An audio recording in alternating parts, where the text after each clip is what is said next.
Good morning, everybody. How's things? How's life? I hope everyone is doing well.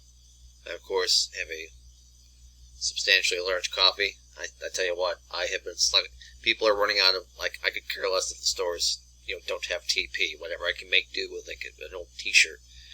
But if they run out of coffee, whoo, mama, that's where I'm just heading right to the peak of the roof, and I don't know, I might just do the swan dive, because I don't know if I care to live in that kind of world. Anyways, right, when we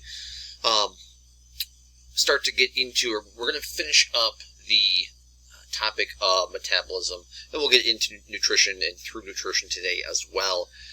Remember, last class we had gotten into lipid metabolism. We finished up carbohydrate metabolism, and then we got through talking about lipids.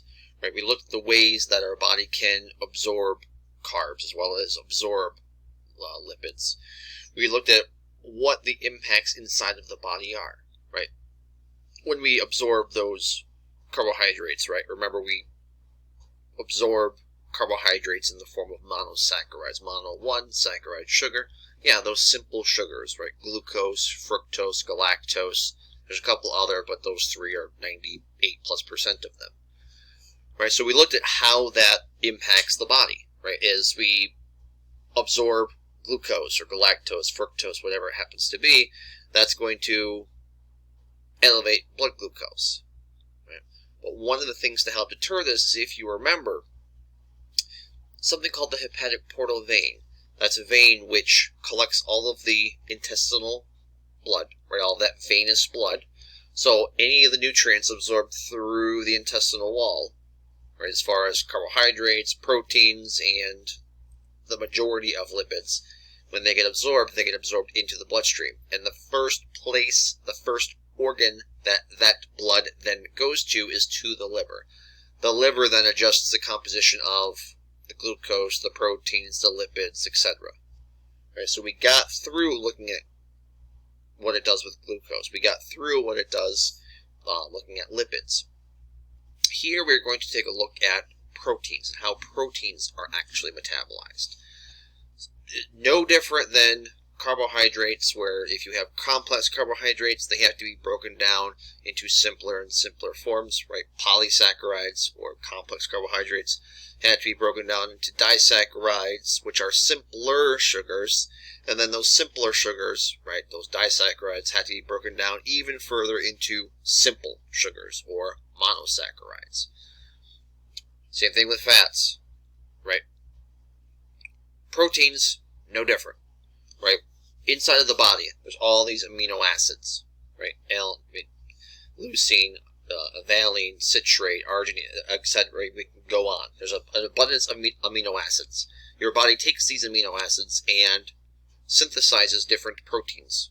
It may synthesize neurotransmitters. Right? It may synthesize muscle tissue. Right? So there's a number of different proteins that serve as 1,000 different purposes inside of the body. Enzymes, catalysts, etc. There are many different proteins inside of the body. But no different than with carbs and lipids. In the lumen of the intestine, that protein has to be broken down. So if I ate a cheeseburger, that meat has to be broken down into smaller and smaller and smaller, eventually into what's amino acids. Those amino acids then get those amino acids are then small enough where they can then be absorbed through the intestinal wall and enter into the bloodstream. Awesome. Now you can see, right, used to synthesize enzymes, hormones, structural components of tissues, muscle, right, in muscle tissue from beginning chapters 10, right, chapters 10 and 11 last semester. Talking about actin, myosin. Remember some of those little myofilaments? Those little filaments within the muscle? Yeah, those are derived from proteins. Right? Hormones, enzymes. Right? Whatever enzyme you want to name. Right? Right? Acetylcholinesterase. Right? Lactase. Whatever enzyme you want to name, they're derived from proteins. The other thing that can happen with proteins, as we see here, it can turn into glucose, as well as be turned into triglycerides. Right? Small amounts can be used in the Krebs cycle. Right? If you go back to the Krebs cycle,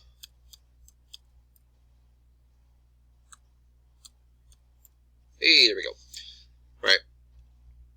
Malate, fumarate, right? These are different enzymes, or these are different amino acids. Then we have these different enzymes which are present. So again, another way that these amino acids get converted into, or are able to be punched into, the Krebs cycle. Now we see, why are some turned into glucose and others into triglycerides? Right? We can store glucose. When we store glucose, it stores it in the form of fat. Cool. We can store triglycerides. Right? When we do that, we then store it as, right? We store those triglycerides, and they get stored as adipose tissue. The problem with proteins is we are unable to store proteins inside of the body. Now you might say, well, wait a second, can't we, right, just form muscle tissue from these proteins? Isn't muscle just a storage form of proteins? No, right? Muscle is formed from protein. However, muscle is not a storage form of proteins, if that makes sense, right? We have synthesized those proteins and completely altered them in order to form the muscle tissue. So you can't just, break down the muscle tissue and then re-liberate those amino acids. That can happen in starvation and that sorts of things, but that's not how it's intended to function. Whereas glucose and triglycerides, the entire purpose to store glucose as glycogen is so that we can then liberate it or free it and turn it back into glucose. Same thing with triglycerides.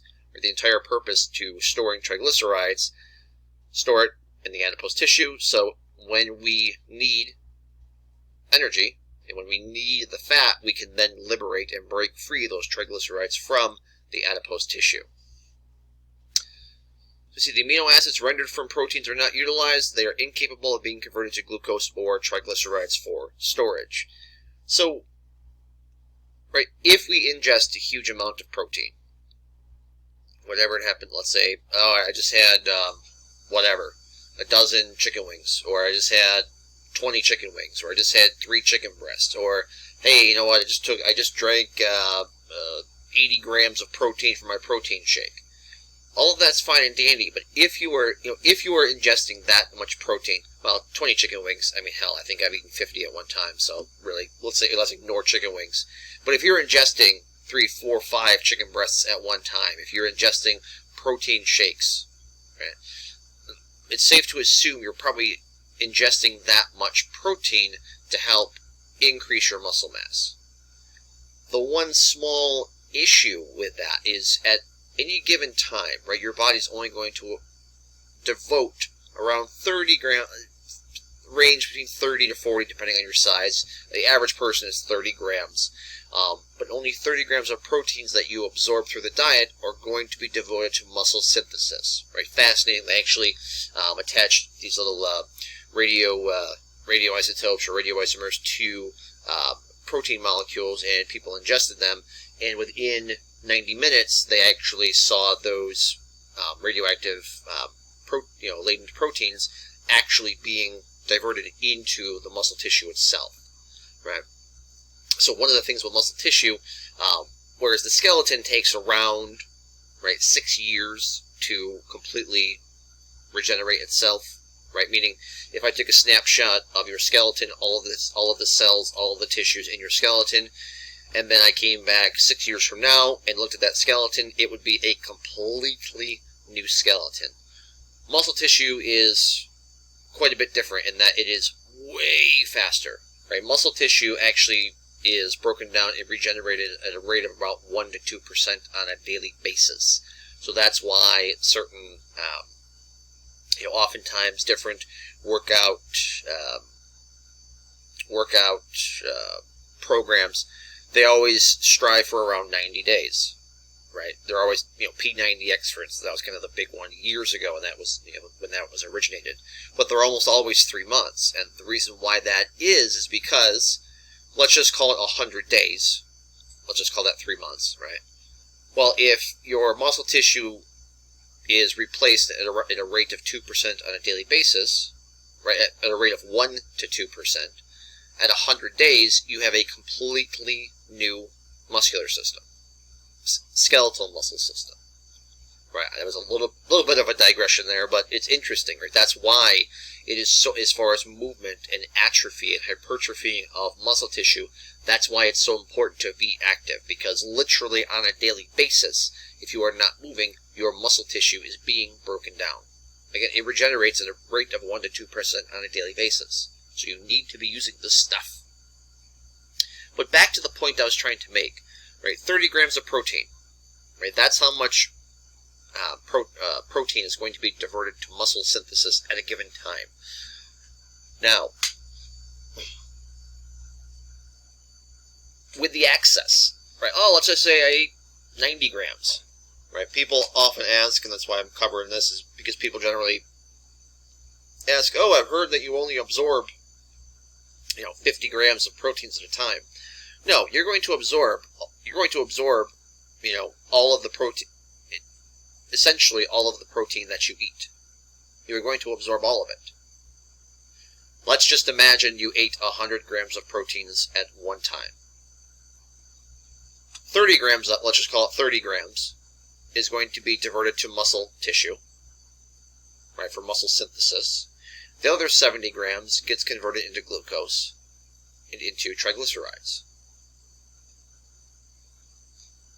Right, so it's not that you don't absorb the proteins, you do, right? It's just that the only around 30 grams is what's actually converted or diverted to muscle synthesis.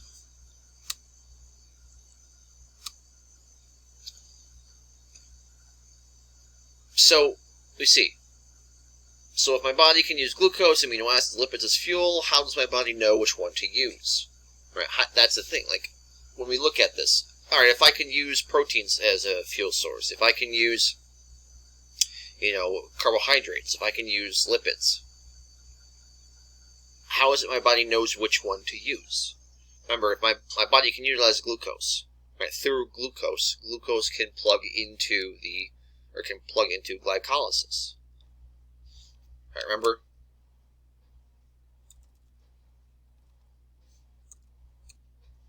Remember glucose here? Glucose plugs into glycolysis. Same thing can happen with triglycerides. Right? With triglycerides, the glycerol head can be, right, remember, triglycerides are glycerol head, the fatty acid tails. That looks more like an looks more like a troctopus, tritopus, yeah, whatever. Right, a three-legged octopus. Right, but the head, glycerol head, this thing here, that can be converted back into glucose. Right. These fatty acid tails, they can eventually, we're not going to follow the path, well, actually, right down here, they can actually be converted back into acetyl-CoA, something called fatty acyl-CoA. Yeah, just basically acetyl-CoA, which is derived from fatty acids. Right, so that can happen. So we can utilize glucose, we can utilize lipids. The proteins in and of themselves can't be used to, stimulate or can't be converted directly into the oxidative phosphorylation or cellular respiration. However, remember the enzyme. Remember the hormone cortisol, right? Cortisol is a hormone which specifically helps to serve as an anti-inflammatory, as an immune inhibitor. But the other thing that it does is it stimulates gluconeogenesis of proteins, meaning it stimulates the conversion of proteins into glucose. Sad as it is, I think my writing is actually better with this mouse. Whew. Let's try cursive now.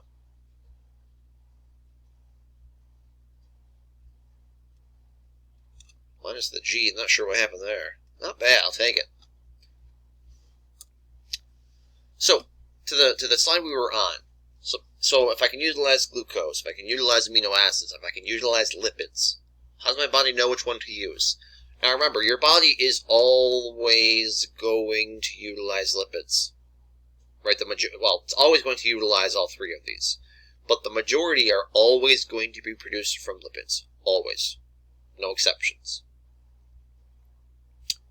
However, you can significantly increase the number of ATP you're producing through glucose, right? Through amino acids. If you go to sprint, the more active you are, right? The more active you are, the less of a percentage of your ATP are being produced from lipids. If you're super active, sprinting, something high intensity, right? The majority are still coming from lipids. However, you can increase the number that are coming specifically from glucose. And the reason why glucose, right, the production of ATP from glucose is something which occurs very, very rapidly, very quickly, right? It's very inefficient, right? And that's part of the reason why it's inefficient, is because of how quick this process occurs. Remember, with glycolysis, we can generate, through glycolysis we actually generate 4 ATP, but we had to utilize 2 in order to generate the 2, right? So we technically generate 2 usable ATP through glycolysis. So we don't produce that many. Nothing compared to, oxidative phosphorylation or the electron transport chain. We generated almost 14 times that, right? So around 26 to 28 ATP. So we can see stage of life, activity level, fed state, right? All of these things can impact what the fuel source is going to be. Right? The two big ones, activity level and fed state. The reason why I say that is because your stage of life, like your age, the age you are impacts your activity level. Right, generally the older you are, the less active you are. But it's not only that, right? As we age, just tissues, right? Enzymes, hormones, all of the secretions begin to decrease. Our ability to make the conversion from fats to glucose and the conversion of proteins and amino acids, all of these things start to lag behind a little bit, just because as we've been on this earth for 60, 70, 80 years, if you get 10 years out of a car, you're doing good, right? And a car you use for an hour a day, maybe 2 hours a day, right? Your body hasn't stopped since before you were even born, right? And it doesn't stop until you pass away, right? So yeah, just like a car wears out, but does so much more rapidly than your body eventually will wear out. Right, tissue synthesis begins to slow, right, hormone production slows, enzyme production slows. So I'm going to kind of move on from that, from the stage of life form. I just look at activity level and look at fed state. When we think of the activity level, yeah, depending on how high our activity is. Let's say we make a graph. There's graph. Let's say here is your activity level. I'm just going to write, didn't leave myself much space there. I'm just going to write act for activity. Right, and here is energy. Really, I should have flipped these, but that's okay. As your activity level elevates, the amount of energy you're using significantly increases. Right? If I'm not very active, hold on a second, I gotta flip those around. That just won't make a lick of sense.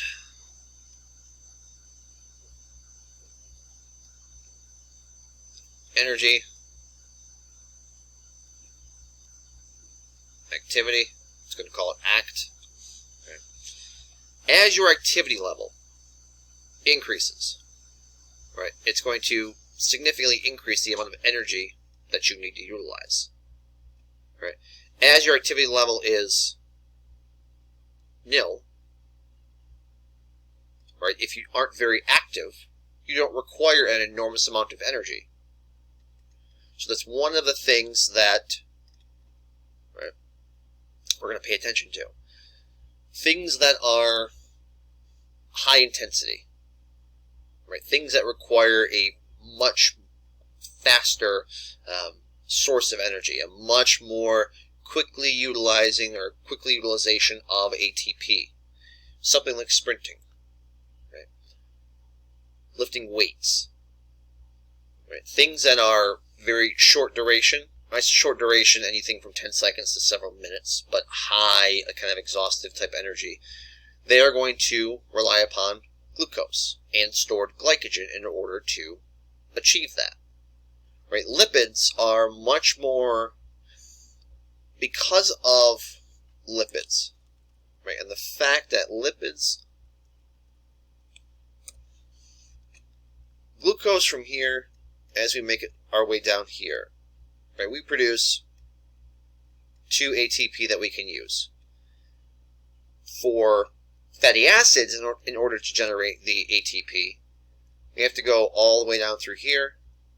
Pyruvate has to then shunt into the mitochondria. Pyruvate has to become acetyl-CoA. Acetyl-CoA has to plug into the Krebs cycle. That Krebs cycle has to produce NADH, FADH, some other coenzymes, and then eventually we can plug those into the electron transport chain. So every one of these steps have to be hit up on the way through. So it takes a greater amount of time to generate ATP from lipids, but we do produce a huge number more. That's why, right, when you think about, just think about anaerobic exercise versus aerobic exercise. Aerobic exercise, what is that? Think of it going for a jog. Think of using the treadmill. Think of using the bike, the elliptical, swimming, right? The rowing. Right? There's a number of activities. You just think about those things, and oh, they're trying to build my stamina, or oh, I'm doing cardio. Generally, those exercises that we're referring to as cardio are for, right, are aerobic style of exercise. Just think about it, they're generally lower in intensity. Why? Because if they're too high in intensity, that's going to increase the need to utilize glucose and glycogen as energy source, because they can be converted into ATP much more quickly than can lipids. Now, don't want to digress. Do I have time? I probably don't have time, but I'm going to digress. Right? One of the things where, when I had said about, like cardio, generally considered aerobic exercise, like treadmill, elliptical, those sorts of things. Really, when you think about it, with anaerobic exercise, lifting weights and that sort of thing, we generally don't think about that as being, a cardio workout. But one of the ways to increase your, the strength of your, if you increase your muscle mass, there are so many different benefits. When you reduce adiposity, right? For instance, you are going to decrease your adiposity significantly at a much greater rate than you're going to put on muscle mass, right? Just think about it. To recycle a can, that's a terrible example. To recycle something, to reuse something, or to break something down, like lipids. Oh, Legos. Great example. My son, in order to build, right, this beautiful, he's got this in his room, this big Lego table. And no, I have not stepped on one today yet. It's early. But he builds this beautiful city.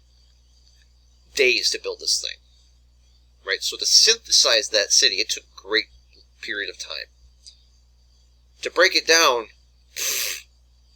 all he's got to do is flip the table over, and that city's ruined. So it would have taken about a second. Right? So my whole point is when we lose, right, when we lose adiposity, when we lose fat tissue, that in and of itself is going to help strengthen the heart for a few different reasons. One of which, the miles upon miles of blood vessels which were inside of that adipose tissue gets broken down. So that immediately reduces the stress on the heart. Right? That's why one of the reasons why, with obesity, that's why, well, many reasons, but the main driving force behind why, they develop hypertension, well, most likely will develop hypertension, is because of the mileage or the miles of blood vessels which are created in order to feed the adipose tissue. So the fact that the heart has to push more blood through more miles of blood vessels, now it has to generate more force, which means your blood pressure goes up. So my whole point of this 3-minute digression, right, don't think that in order to increase heart health, to strengthen your heart, that, I've got to do cardio. No, even high-intensity stuff, even those activities which are geared at increasing muscle mass will absolutely help strengthen the heart as well. Right? Anyways, fed state, right? Yeah, did you just eat? If you just ate food, is your body going to utilize the glycogen and the adipose tissue for which it has stored? No way! Not a chance. This is why, right, I gave the example, or I had given the example in one of the presentations, I think it was the previous one, about, I lost my train of thought. Where was I going with this? I went back to listen to what I was talking about, and I still cannot think of what it was I was actually heading to. Man, good stuff. It will eventually pop into my brain, hopefully. There's still some room in there, I think, at some point. Anyway, so the fed state, right, depending on what you have just eaten, right, whether it was, doesn't matter, whether it was fruit, kale, piece of cheese, pepperoni, chicken breast, doesn't matter what it was. Your body will always opt to consume or to utilize the energy of which you just ate compared to, right, something that it has already stored. Right? If you just ate some food, right? That's why, yes, it just popped in there. This is why, right?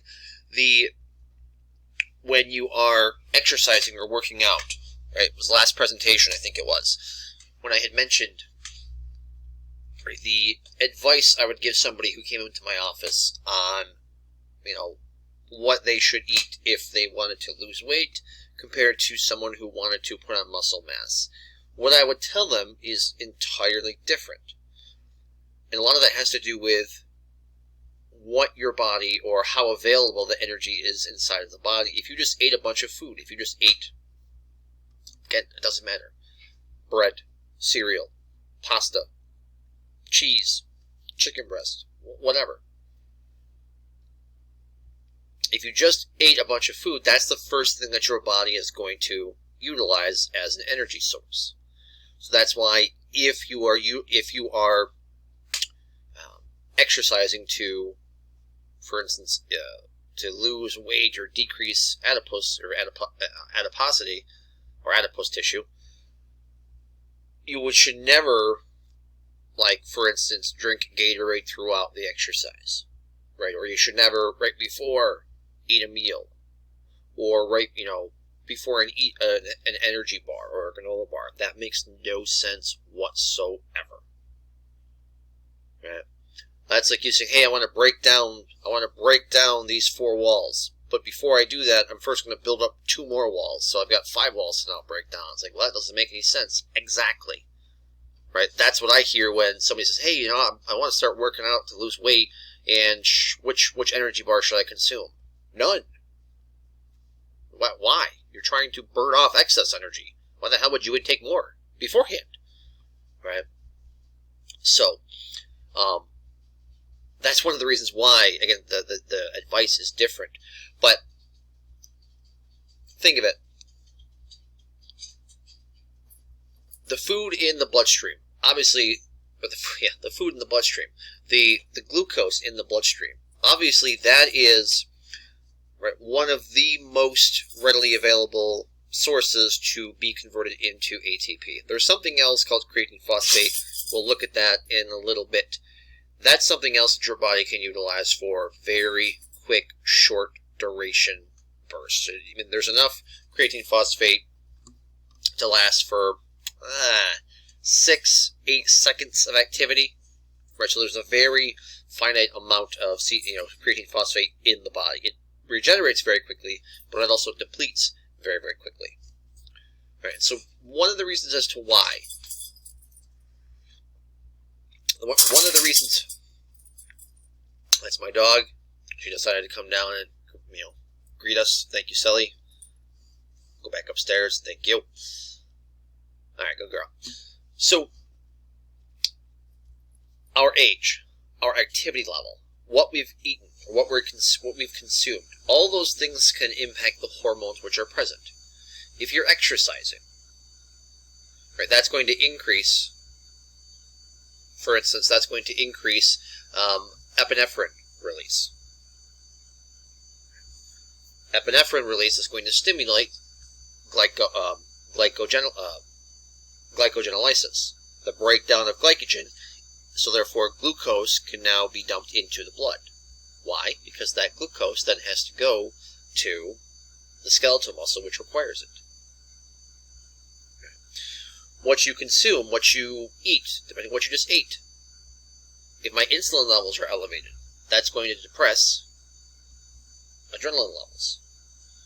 If insulin levels are elevated, that's going to stimulate lipogenesis, basically the storage of fat, right, as well as stimulate the storage of glucose. Right, and then depending on your stage of life, depending on your age, right, hormone levels fluctuate as we age. Right, certain things like testosterone, estrogen, different sex hormones, cortisol, all of those different types of hormones, which can all regulate ATP production, decrease with age. Right, but really the two most important things, again, activity level here and then fed state, those are the two main determinants as to what fuel source we're going to utilize. So again, right, this we kind of covered, right, nervous system, endocrine system, regulate metabolism, right, via the hormones released, growth hormone, thyroid hormone, insulin, cortisol, right, remember, growth hormone, right, cortisol, thyroid hormone are all going to increase, right, oxidative phosphorylation, they're all going to increase ATP production. Insulin is going to do the exact opposite, right? So these are just some examples of the ways that our endocrine system can actually impact our digestive functions. So what if there's a large gap between now and the last time that I ate? Alright, well, hey man, I haven't eaten since, I don't know, last night at 6 o'clock, and it's now 8 o'clock in the morning. It's been 14 hours since I've eaten. Well, man. Am I going to make it? Yeah, you'll make it. You'll be fine. Right? Glucose is hugely important. Right? So, because of that, your body can make glucose from pretty much anything. Right? Now, I don't mean it could take like a t-shirt and turn it into ATP. But it can lipid, fatty acids, amino acids, right? Any number of proteins, right? Nucleic acids. All of those things can be converted into glucose. That's how important glucose is. Right, you see, from the tree outside to the bacteria on your skin, all of those things utilize ATP, right? And when I say our body can produce trillions of ATP molecules, really this number is far too small. Right? If you recall from last presentation or the presentation before, right, the number of ATP we produce on a daily basis, right, it's a 26-digit number, right? So just grab a pen and paper and write out 26 digits, right? That's how many ATP molecules our body utilizes. So that's not trillions. I don't even know what that is, right? So if there's a large gap, right, we kind of just talked about, right, what happens during something called the absorptive state, right? What happens if we just ate? Okay, We just talked about that. Well, what happens if there's a big gap between when we last ate to now? Well, that's okay. Because there are ways to elevate blood glucose levels. Right? We don't need to eat food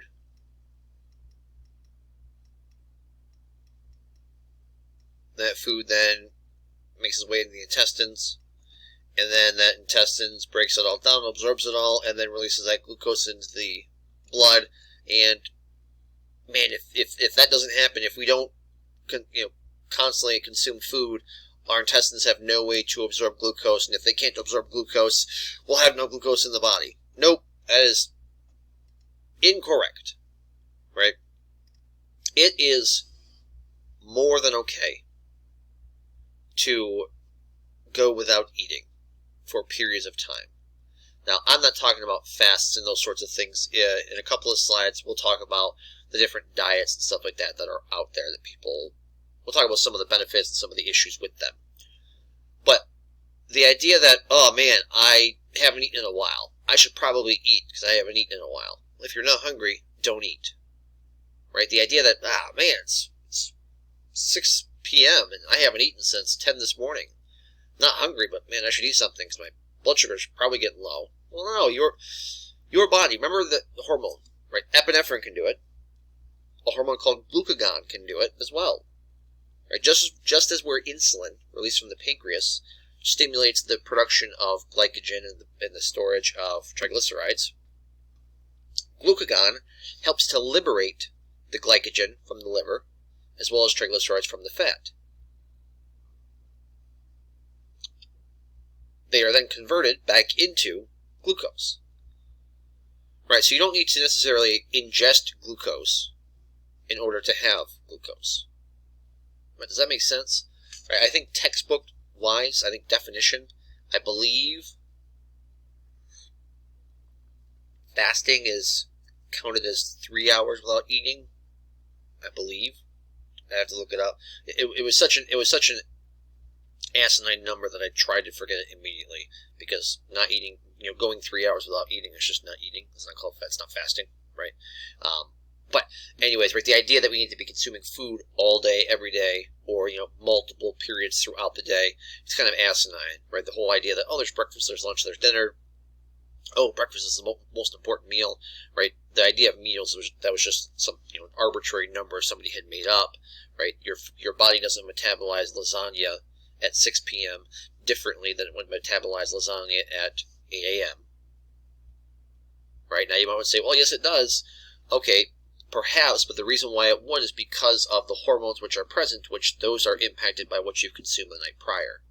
Right? For instance, people commonly, oh man, after eating a late night dinner, right? Or just eating dinner, right? And then afterwards, you have dessert and you go to bed. Well, the problem with that is cortisol is supposed to, insulin fluctuates, cortisol fluctuates. Insulin levels are going to elevate. Let's say if you just ate ice cream before you went to bed. Insulin levels elevate as you are sleeping.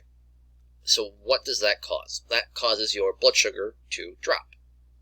Right? Has anybody ever had the occurrence where they wake up in the morning, they're like, man, I'm starving, I'm not starving, I'm like nauseous. I just feel gross and I just feel like I'm going to puke. The reason why you're feeling that way is because your blood sugar has depleted. Your blood sugar has dropped significantly. Right? Now, let me back up. Is that always the case? No. Right? But oftentimes that is the case. Right? Think about it. When you, let's just say, have dessert before you go to bed. As you're sleeping, blood glucose levels elevate, so insulin elevates, blood glucose levels begin to drop. Okay, cool. As you are sleeping, your body has a difficult time has a difficult time elevating your glucose levels. That's one of the reasons why people who are, for instance, type 2 diabetics, right, it really can happen to anybody, but especially type 2 diabetics, because they have problems already regulating blood glucose. But they kind of wake up in the middle of the night kind of shaking and just kind of like sweating and just, feeling horrible. That's because their blood glucose has dropped far too low. And the reason why their body has woken them up is because their body can now release epinephrine. Epinephrine causes a very quick release of glucose in the body. Your body cannot release epinephrine while it's asleep. So your body wakes itself up and says, hey, dummy, kick out epinephrine. And it does so. Right. That same idea occurs first thing in the morning when either you went to bed super late or you had dessert right before you went to bed. When you wake up, you're like, man, I'm starving or I'm nauseous. Most likely, you're probably not starving. You've had a bunch of food right before you went to bed, right? The idea that, oh, your body needs to replenish all of those stores for which it just consumed is kind of, I'm not going to say ridiculous, but you were sleeping. How much energy was your body possibly using? Right?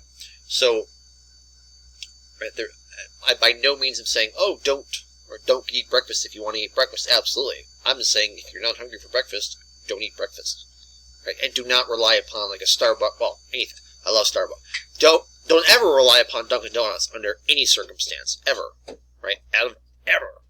Right? But don't rely upon, this sugared beverage to get you through as a byproduct of breakfast, or as to mimic what breakfast is. Like that's just a horrible idea. And there's many reasons as to why that is, especially, right, different beverages, sugared beverages in particular, because they're just, right, the one saving grace about sugary foods is the fiber and the content of the surrounding food. With a sugared beverage, there is no other content, right? There's water and then some other flavoring agents. That's it. So if you want to talk about, how can I maximize the speed in which sugar is absorbed into the intestines, drink a sugared beverage. There you go. Right. So, anyways, my whole point to this, right, this initial thing was, it is more than okay to quote unquote skip a meal, right? That's the notion of 3 meals is just an arbitrary, random, made up thing, anyways. Right, so especially schedule-wise, I've got to eat at 8 a.m. and then I've got to eat again at noon and I've got to eat again at 6 p.m. Makes no sense, right? That is, eating on a schedule like that is a very new thing, right? I mean, which you'd say, oh, it's been around for hundreds of years. Yeah, we've been around for thousands and thousands and thousands of years, right? Tens of thousands of years, right? So 99% of our existence. Right, we didn't eat 3 times a day. We ate when we found food, right, which wasn't all the time. So it's okay to go hours, half a day without eating if you're not hungry for it. It's much different than, oh, I'm starving, but I'm not gonna eat that. That's very different. Right, that's not what I'm talking about.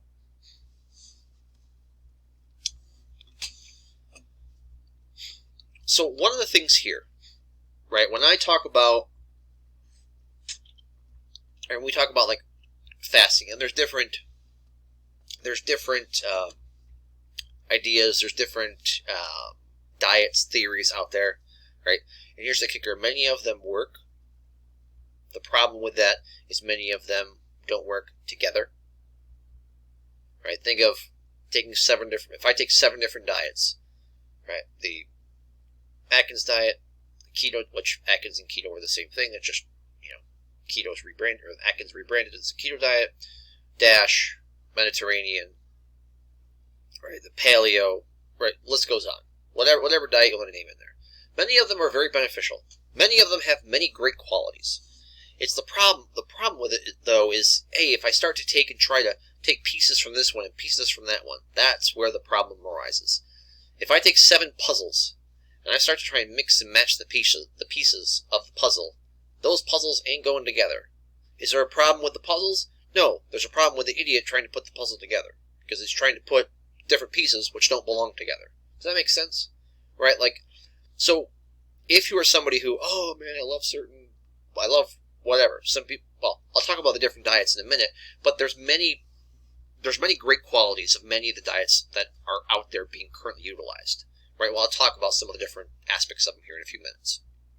But one of the things to kind of remember is, a lot of people talk about, oh, well, if you eat less food, your metabolism drops, and if your metabolism drops, then you're going to, If your metabolism drops, then your metabolism slows, and that's going to be harder for you to lose weight. Okay? I understand that argument makes sense. Right? You eat less food, your metabolism will drop. Why? Because you've eaten less food. If you've eaten less food, that means there's less stuff to break down. There's less stuff to synthesize. So it makes sense that your metabolism will break down. Same thing with somebody who's just lost 20 pounds. If somebody's just lost 20 pounds, yeah. If I weigh 200 pounds, and if I drop 20 pounds, my metabolism is going to be slower. Has to be. There's 10% less of me. Right, so it has no choice but to be lower. Same thing with someone who's 300 pounds. Right? Their metabolism is going to be higher than the average person who weighs 150 pounds. You're like, whoa, wait, what? Yeah, they're twice the mass. There has to be. They have to have a higher metabolism. There's that much more tissue. All right, so absolutely, people can have things which impact their metabolism, like thyroid issues, different liver conditions. Absolutely, there are things which people can have which impact their metabolism. But oftentimes we really overquote the benefit to metabolism, or what benefits metabolism, right? Because when it comes down to it, metabolism, that is the net gain, right? Are we burning more energy than what we're intaking, right? So I mean, in essence, it is your metabolism, but right, we really need to focus less so on that aspect and focus on what we can impact, right? Like, take a sprinter, an Olympian, right? They don't think about, oh man, I gotta get my time down to this, right? That might be what they want to do, but while they're racing or while they're skiing, whatever it is, they don't think about, oh, I gotta get my time down, gotta get my time down. They think about perfecting. They just do every aspect of what they're supposed to do, and what follows is the increased, or is the decreased time, right? Like, you just focus on each thing that you're able to do, right? You just focus on, for instance, instead of trying to, I gotta lose 20 pounds, no. Focus on things you can actually gain and attain, right? Or that you can measure, right?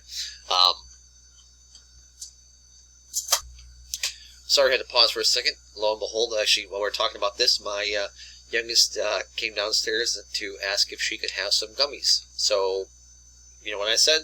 Absolutely. As much as you want. Have all that, food dye and corn syrup. Go for it. That gelatin, that's yours.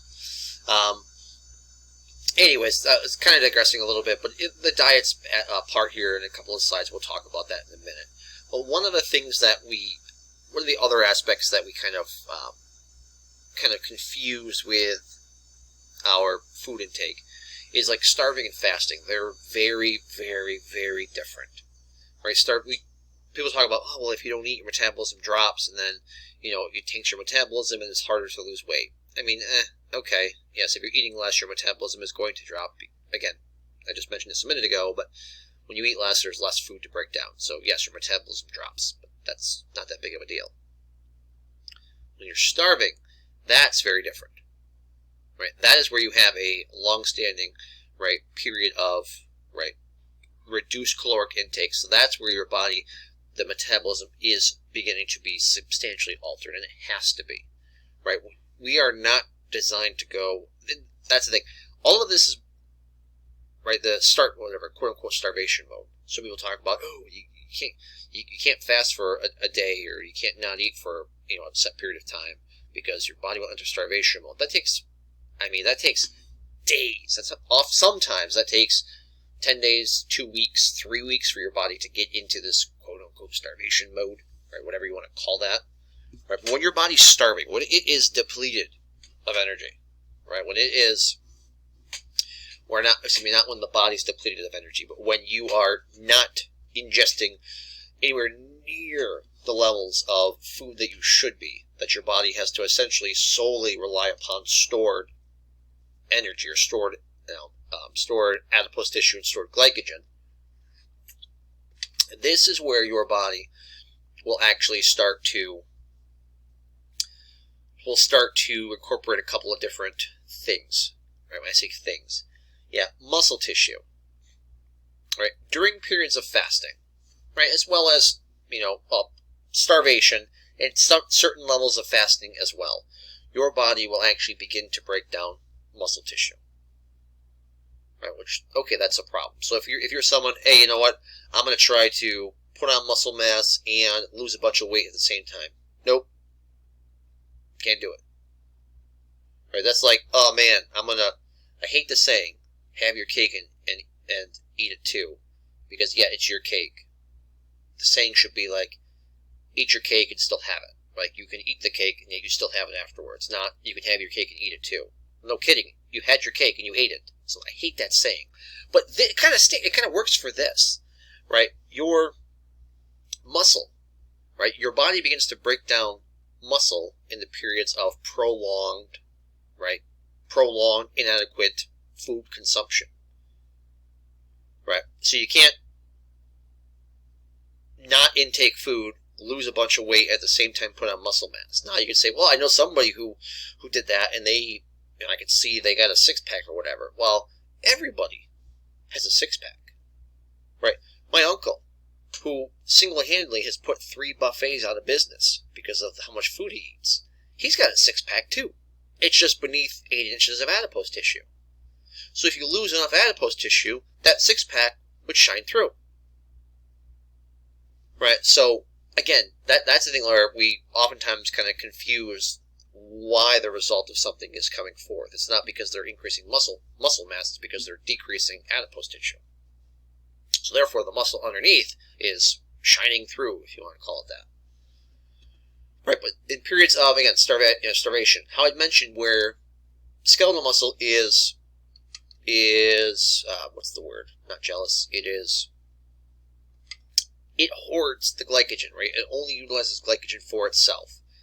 In periods of starvation, again, that's different, right? Periods of starvation, your body, as it begins to break down the muscle tissue, can also begin to break down the muscle glycogen. And part of that is how it occurs. As it breaks down the muscle tissue, what's released is the glycogen, right? That glycogen can then enter into the bloodstream, and now we have, elevating glucose levels. Same thing with adipose tissue, right? That doesn't really change too much, right? Triglycerides break down into glycerol, into fatty acids, and that dumps into the bloodstream. Things which really don't change too, again, the heart predominantly utilizes fatty acids anyways, but it will also start to utilize ketone bodies. Now, something else that occurs is in the process of the brain. The brain utilizes glucose as a source of energy, right? In order to create ATP, right? That's what it utilizes, is glucose. In periods of starvation, your brain will also begin to use ketone bodies. You're like, oh, ketone bodies, I've heard of these things before. Ketosis, and oh, that's the ketogenic diet.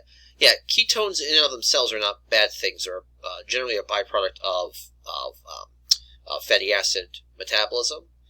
And your body can and does absolutely utilize ketone bodies as ATP.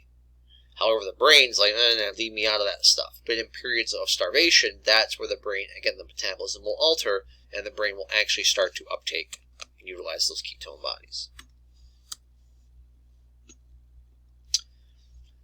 So these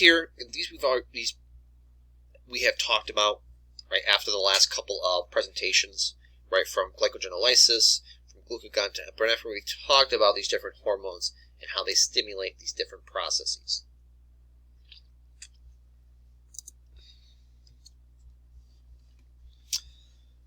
So this metabolism, curse you! What is this word?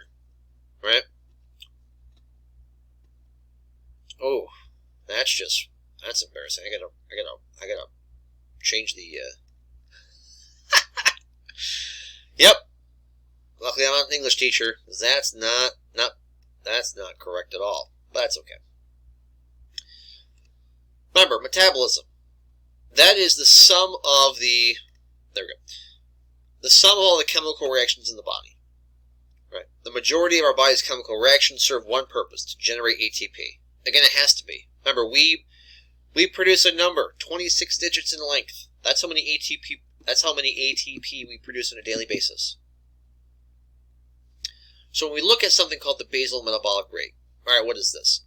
That's the amount of energy it takes for our body to just merely sustain itself.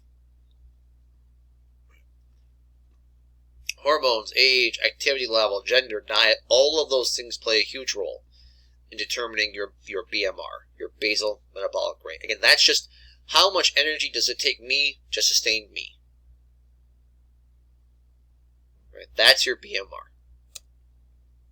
Now, things which can impact, right? How much higher and how much lower, as far as your metabolism, what it's going to be. There's your BMR, right? Your basal metabolic rate. This is how many calories do I have to intake on a daily basis just to merely sustain what I currently have. And that number can, the total amount you need fluctuates from there. If you increase your physical activity level, right? If you increase your physical activity level, well, that means we now have burned off a greater number of calories. So that means we need to ingest more calories. All right, call it. Let's say your BMR numbers are arbitrary. Let's say it's 1,000. Not 1 potassium. Let's say it's 1,000. All right. So if BMR is 1,000,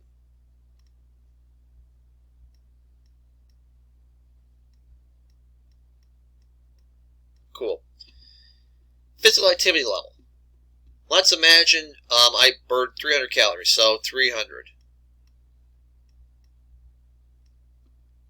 Right, food-induced thermogenesis. Right, this is the actual energy it takes down to metabolize your food. Yeah, it actually takes energy to break down your food. And guess what foods it takes a greater amount of energy to break down? Fats and proteins. That's another one of the benefits to, that's one of the benefits of consuming proteins and fats over, right, refined carbohydrates. And I'm not talking like fruits and vegetables. I'm not talking about complex carbohydrates. I'm talking refined carbohydrates, right? Cereals, pastries, pastas, right? Breads, right? 3/4 of the carbohydrates which are consumed, right? So those are all absorbed very, very quickly. Proteins and fats take a much greater amount of thermogenesis or breakdown or energy to break them down. So even right out of the gate, you're already beginning to break down some of those lipids and fats that you've consumed because it's actually taking energy to do so. Right? So let's say that's another, again, these numbers are completely arbitrary. So do the math. Oh, okay, so 1450 is what your daily total expenditure would be. So that means if you want to, have yourself sustain yourself, you need to consume 1,450 calories in a given day. Obviously, this changes on a daily basis. This changes over time, right? Because remember, your BMR, your basal metabolic rate, depending on hormones, age, activity level, gender, diet, all those. Oops. Oh, whoa! What did I do there? Sorry about that. Not sure what that was. Right, one more. But all of those things play an impact in your BMR. So again, how important is diet and exercise in weight, hereditary, gene pool? When we think about exercise, we think about diet, right? We think about weight, right? We think about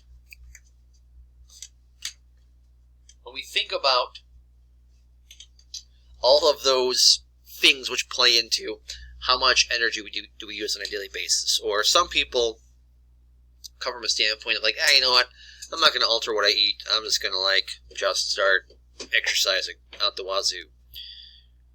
That's fine, but man, you're just fighting an uphill battle, right? Big time, right? In you eat a cheeseburger, just a simple, good old-fashioned cheeseburger, Right, bun's 150. Piece of cheese is another 90. Burger, let's just say it's a 6-ounce burger. Right, let's just say that's all you had. Right, that's north of 500 calories. You know how much physical activity you have to perform to utilize 500 calories? Right, if you utilize the calorie counting, calorie counters on the different, ellipticals or whatever they have been shown time and again to be anywhere from 25 to 50%, some as high as 60% as far as inaccuracy. Right, the idea that, oh, I can do this, elliptical for 20 minutes and I burn 200 calories, not a chance. Right, not a chance. 500 calories, that is a huge amount of activity. Right, so 80%, right, of weight, right, of our body composition is what we consume, right, what we actually eat, as opposed to, right, our activity level. That's not me saying, hey, just become a slug and start to eat super healthy. That's not at all what I'm saying. What I'm saying is that, right, that's how important your diet is. Right, is that your diet is much more important than your activity level when it comes to determining any number of things that we suffer from.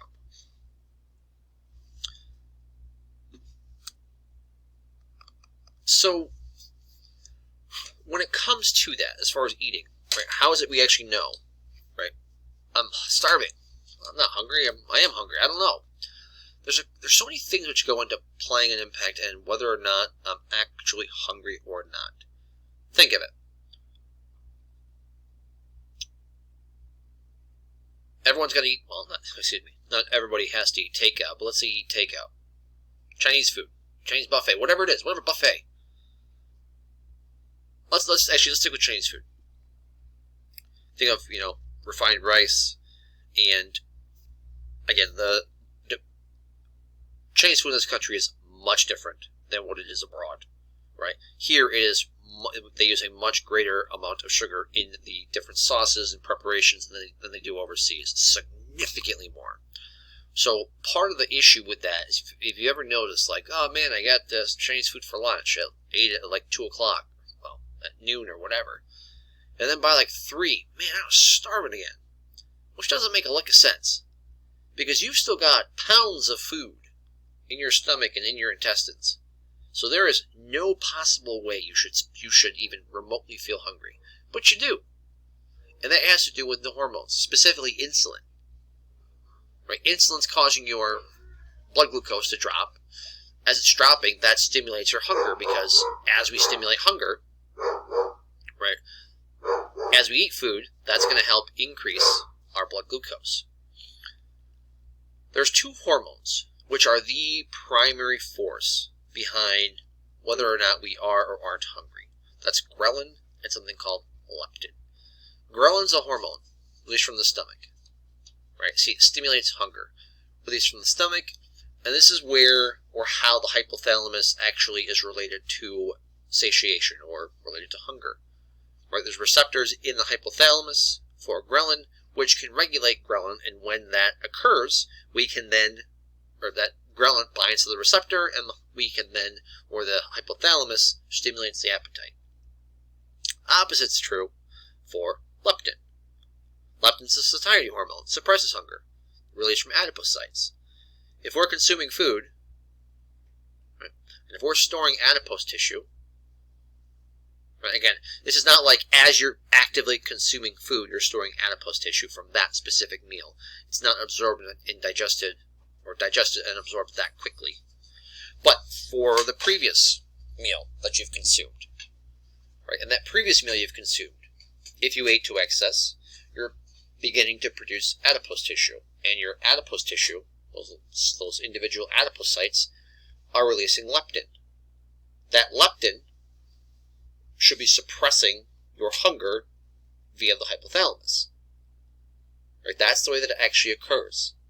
But a lot of, I say new, it's been for a number of years now, but just like where we have seen for decades, right, people becoming insulin resistant, right, for instance, type 2 diabetics, and as they have elevated levels of insulin in the blood, their body becomes less sensitive and eventually becomes resistant to the insulin.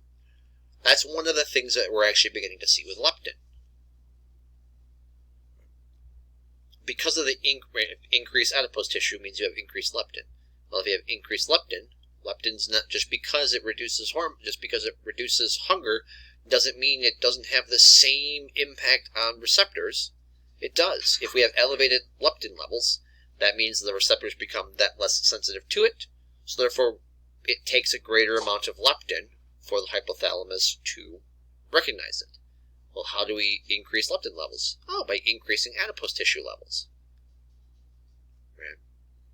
There's a few different foods which have also shown to have an impact in your brain's ability to recognize leptin, and that actually has to do with fructose and the levels of fructose in the blood.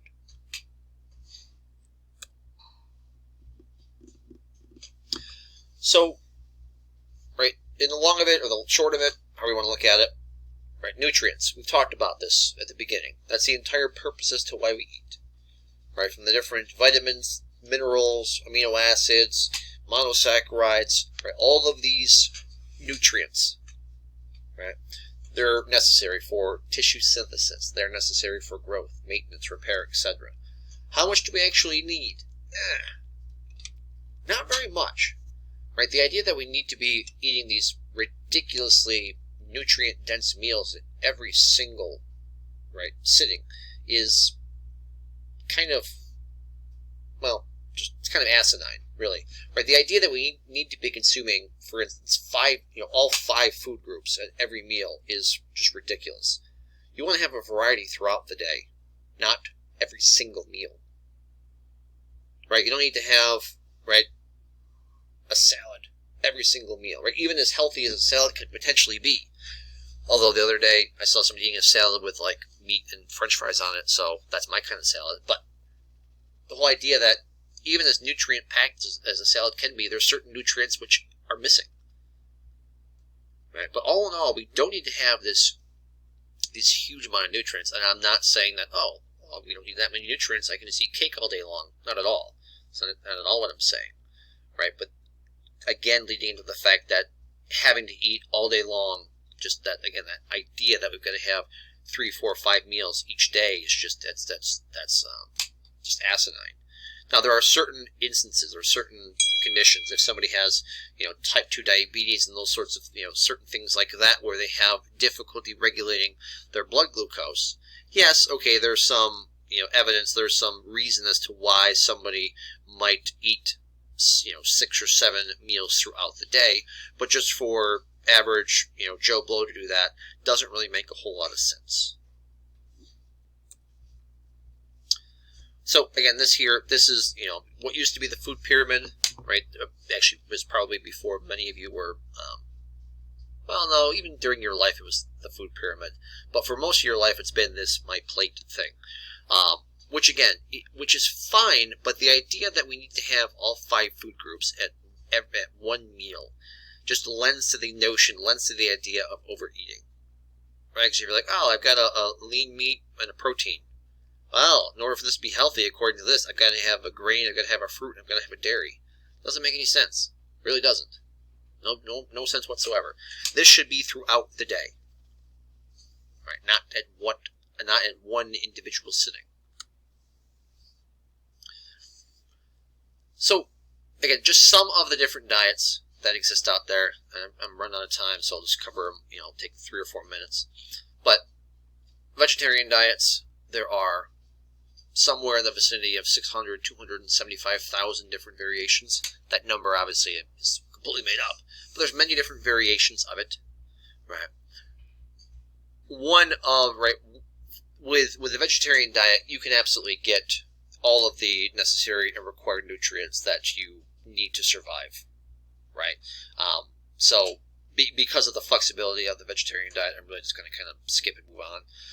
The vegan diet. Vegan is a little bit different, right?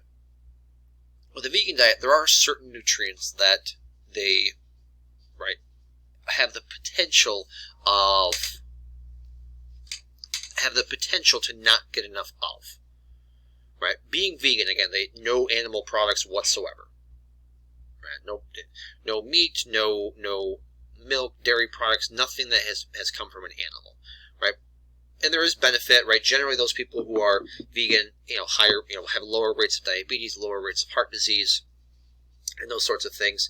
But a couple of the, again, it's one of the potential issues, right?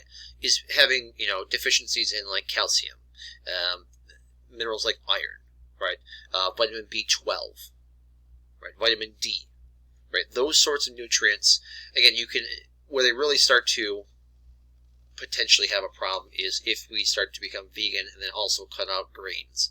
That's where those sorts of individuals absolutely need to begin to supplement with vitamin B, especially vitamin B12, right? Because vitamin B12 is in grains and in meats, and if you're vegan, you're obviously not eating meats, and if you are also, let's say for instance, avoiding grains, then you aren't getting vitamin B12 through the diet. The keto diet, again, we see that's just the Atkins rebranded. Right? Everyone was like, "Oh, the Atkins, you can't follow that. That's just so stupid. Hey, let's do the keto diet. That's great, awesome." It's the same thing, right? Just ketos nowadays, modern. Again, that was actually created back in the 30s, I think, 30s or 40s, initially as a treatment for epilepsy. Right? There was this one physician had the idea that, well, if we can really start to control blood glucose levels in these individuals, they may have a much better time regulating their seizure activity, and they were correct, right? When it switched to, hey, let's start using this for weight loss purposes, I'm not really sure where that came from, right? But there's different types of, right, there's different ways people can utilize, right, the keto diet, but generally, right, textbook-wise, generally it's limited to around 20 grams, really, to be an actual keto diet, 15 grams of carbohydrates, which is insanely low. But there has been a number of health benefits, right, from, right, whether it's vegetarian, vegan, keto. All three of these diets have actually shown to improve weight loss. They've all shown to actually have a potentially positive impact on blood lipid levels, right? Decrease blood pressure. Right, same thing with paleo, right? Paleo, the idea that, we are going to consume foods that are kind of, I don't want to say archaic, but foods that our ancestors, right, hunter and gatherers type of things, right? They avoid grains, right? They avoid anything kind of processed, right? There are different types. Again, that's the thing. There's different types of paleo. Sometimes they can have like things like butter and cheese, but an actual like classic notion, no, right? They can't have grains. They can't have any sort of processed thing, butter, for instance, oils, those sorts of things. Again, that too, people have shown to increase or have, excuse me, have shown to lose weight. The problem with a number of these things, as I mentioned this a few minutes ago, it's like the whole puzzle. Right? A lot of these, really, the benefit to the diet is only as good as how sustainable it is, right? If, oh man, I'm just going to eat no carbs the rest of my life. Okay, you're going to lose weight for sure, right? But how sustainable is that? It's not sustainable, right? So any diet is only as good as how sustainable it is, and that's where, right, finding something kind of in the middle, right? Sure, there are benefits to going super low carb. There are benefits to going super low carb. Or high carb. There are benefits to going super low fat, and there's benefits to going super high fat. It's when we can't sustain it, and then two, you try to mix and match, right? This isn't like, have it my way, where I'm going to take this aspect of the keto diet and go high fat, and then take this aspect of the vegetarian diet and eat increase grains, and then do this portion of the Mediterranean diet where I, increase olive oil ingestion, and then do this portion of the paleo diet where I only, right, eat, unrefined foods. Like, when you mix and match, that's where they start to fail, right? So, anyways,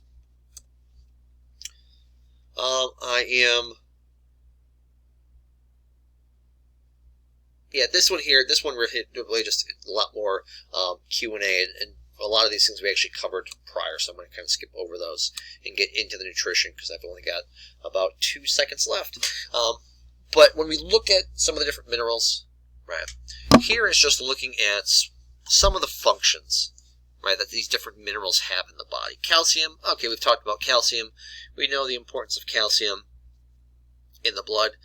We know of the abundance of calcium in the bone, right, but outside of bone formation, right, calcium is necessary for clotting formation, right, nerve activity, heart muscle contraction, right, neurotransmitter release, right. There's a huge number of functions that calcium performs, hence the reason why it's so abundant in the body. Right. Phosphorus, same thing. Right.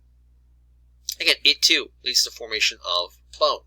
Helps, it's a major constituent of the buffering system, right? Our ability to regulate pH, right? Blood pH, right? Potassium, same thing, right? Generation of action potentials, right?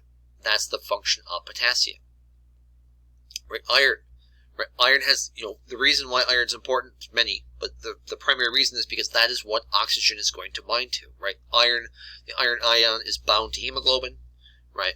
That oxygen then binds to the iron and is then carried around the body. Right?